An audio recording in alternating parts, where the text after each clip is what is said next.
খুব ভালো আছে কাকিমা, সব ঠিকঠাক। মা বলছিল ছোটবেলা থেকে তুই নাকি ভারতনাট্যম শিখছিস, ওই একটু করে দেখা। কেন কত টাকা দিয়ে রেখেছো তুমি আমাকে যে তুমি যখনই বলবে তখনই অন স্পট তোমাকে বাদক নাচ দেখাতে হবে?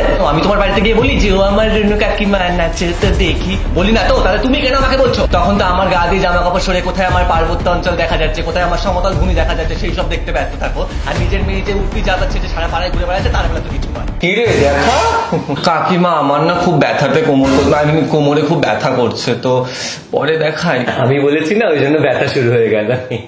আচ্ছা হাত বাড়ি সিঙ্গারার মাজারা কাকিমাকে দে। সিঙ্গারা খাবি? সিঙ্গারা খাওয়াচ্ছে তো, আমি সিঙ্গারা নিয়ে খা খা খাবি, খাবি মাজা খাবি, মাজা এনে দেয় কিনে বসে আছিস কেন? দে। হ্যাঁ হ্যাঁ নাও কাকিমা। তো মেয়ে তো বড় হয়েছে, এবার মেয়ের বিয়েটা দাও, নাহলে দেখবে আবার রুনুর মেয়ের মতো কেস হবে। আমার বিয়ে দিবি তুই? এইবার তো তুই শেষ। বলো হরি।